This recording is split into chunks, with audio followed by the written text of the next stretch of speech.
que é o Big Bang?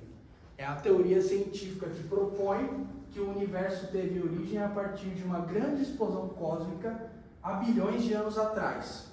Tudo que existe, tudo que veio a existir, foi originado de uma grande explosão, né? Tudo que hoje existe estava concentrado em um único ponto extremamente denso e quente, que então começou a se expandir, dando origem ao universo como conhecemos. O que não nos falaram, né? Ah, tem mais irmãos chegando.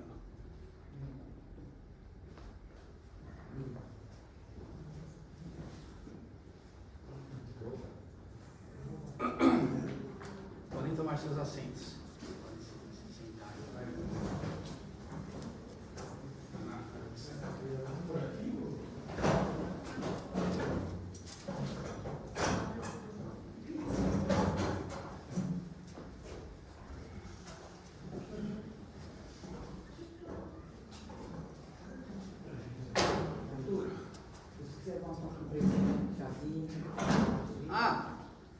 A gente tem aqui do lado chá, a gente tem chocolate quente, tá? Vocês podem ficar à vontade. Podem se servir.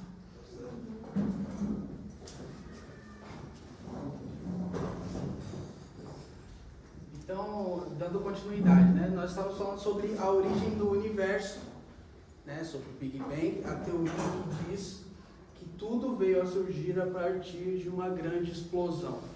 Agora, o que não nos contaram é que a teoria do Big Bang ela é uma teoria cristã. O que é interessante. Teoria criada por um padre, Georges Lemaitre, em 1927. Mas é estranho, né, a gente falar sobre isso hoje, porque o Big Bang ele ficou muito associado a uma ideia ateísta. Então, se você diz que acredita no Big Bang, automaticamente vão associar que você não acredita em Deus, né? Que você também acredita na teoria da evolução, né? O que a irmã pode passar né? Então, se você diz que acredita no Big Bang, logo você acredita então na teoria da evolução também e na inexistência de Deus, né? Agora, por que essa associação acontece?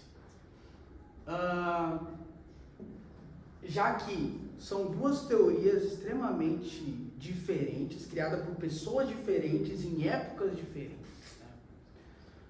Para a ciência, essas duas teorias elas explicam a origem de tudo. A ciência ela tende a agrupar essas duas, porque aí você tem a origem do universo, dos planetas, e você tem do outro lado a origem da vida. Mas elas são teorias diferentes, né? Você pode acreditar em uma e não acreditar na outra. E aí a questão que surge é, tá, então eu posso ser cristão, né, e acreditar no Big Bang? Aí a irmã pode passar Sim, não existe nenhum problema nisso, né? Até porque, quando a gente vai ver em Gênesis, não diz exatamente como foi que as coisas foram criadas, né? Deus ia dando comandos verbais, né? Haja luz, e o universo ia reagindo. Agora, se o universo ia reagindo como uma explosão, não tenho nenhum problema com isso, né? Então é isso. O Big Bang, acreditar no Big Bang, ele não vai anular a sua fé em Deus. Inclusive, existem bastante pastores criacionistas que são adeptos ao Big Bang, né? Eu posso citar o Tassos Licurgo, o pastor Tassos Licurgo, ele é adepto ao Big Bang. O pastor Victor Fontana também é adepto ao Big Bang, tá? Então, o Big Bang ele não vai anular a fé que você tem em Deus. E aí você me pergunta assim, tá, mas os pastores criacionistas que não acreditam no Big Bang acreditam no quê? Nós já vamos chegar lá. Tá, nós já vamos chegar lá. Agora, o que é complicado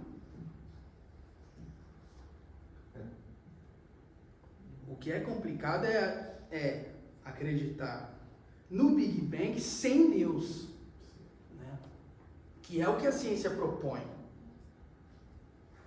A ciência é interessante, né? Porque a teoria original do padre Jorge Lamaitre, ela não exclui Deus. Essa não era a intenção dele. Ele dizia que sim, o universo veio existir através de uma explosão, mas foi Deus que originou a explosão. E aí a ciência, ela tira essa parte, pega essa teoria e junta com a teoria da evolução, né? Mas é complicado você acreditar no Big Bang sem Deus, porque a existência do relógio implica na existência do relojoeiro. Eu não sei se os irmãos já tiveram a oportunidade de ver tamanha complexidade que é e precisão necessárias para se construir um relógio.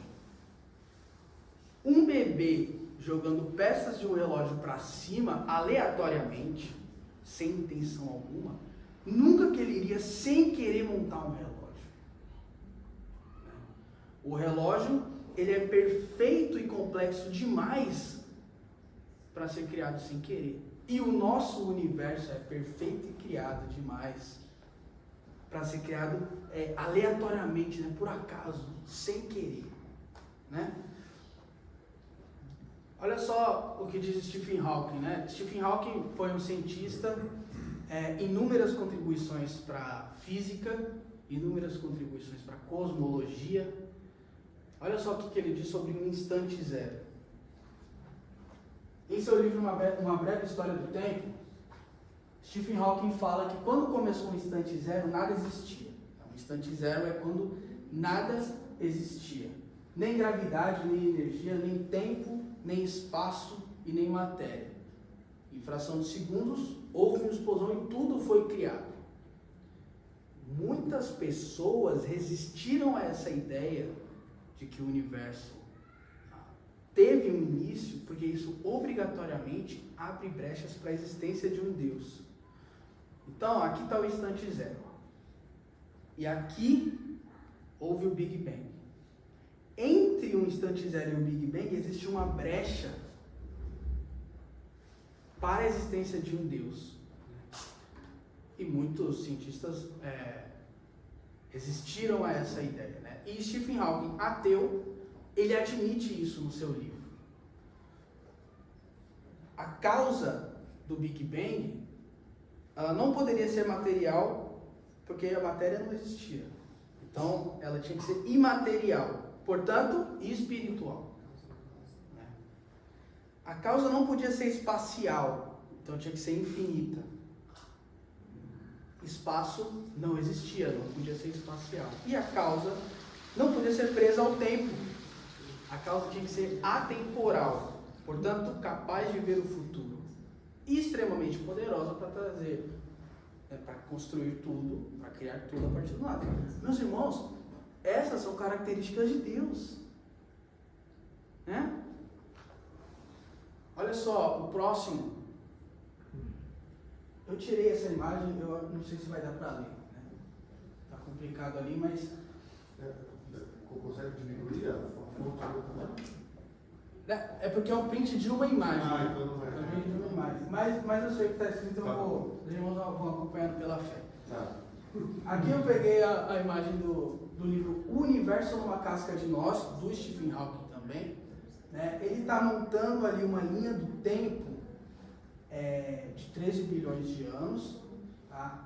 O primeiro ponto que ele coloca aqui é o Big Bang. Isso é interessante, que ele não coloca um instante zero, ele já coloca que o início ali foi o Big Bang.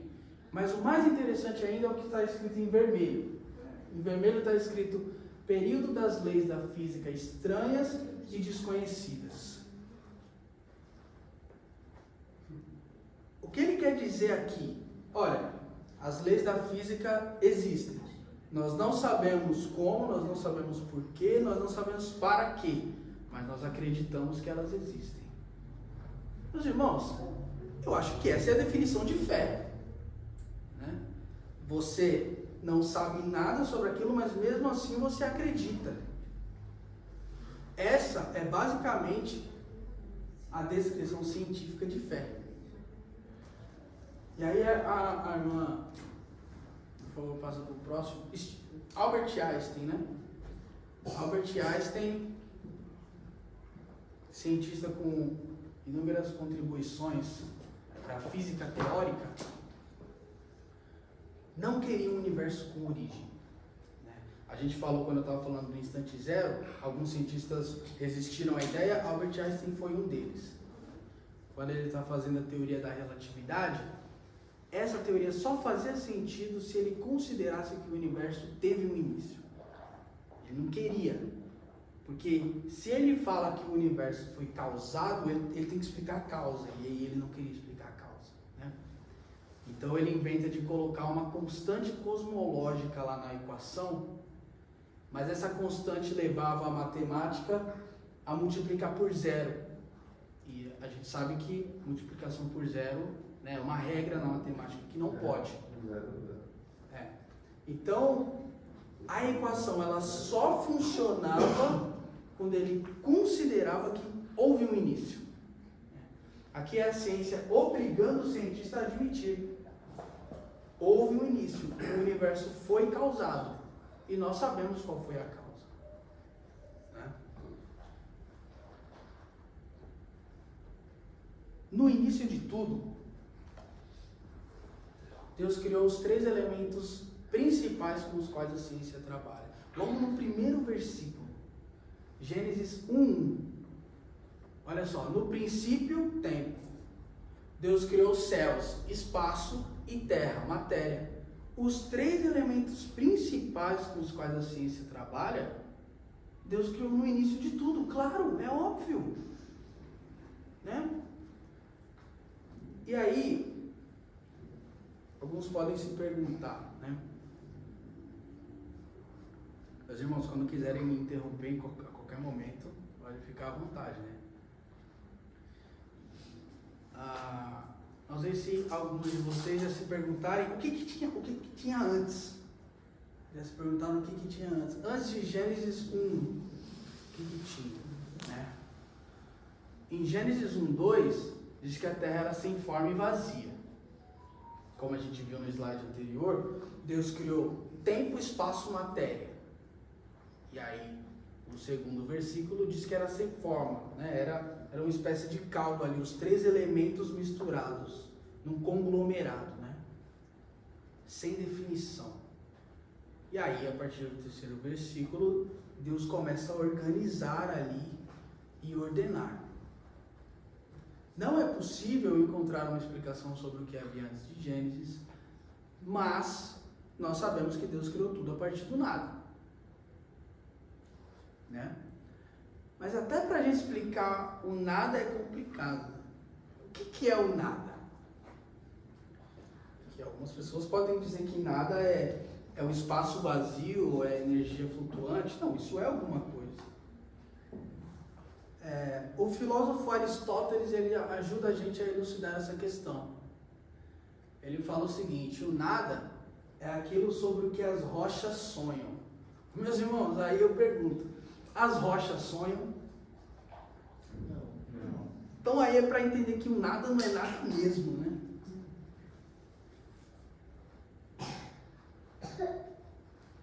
Caminhando para o próximo assunto agora, as 122 características e o princípio de Bohr-El. Existem 122 características que são milimetricamente sintonizadas para que a vida na Terra seja possível. Nível gravitacional, transparência atmosférica, nível de oxigênio no ar, a distância da Terra para o Sol que a gente viu no início, né? 122 características sintonizadas para que a vida na Terra seja possível. A chance de alinhar 122 características aleatoriamente, por acaso, em 1 elevado a 10, em 10 elevado a 138. 10 elevado a 138 é o número 1 seguido de 138 zeros.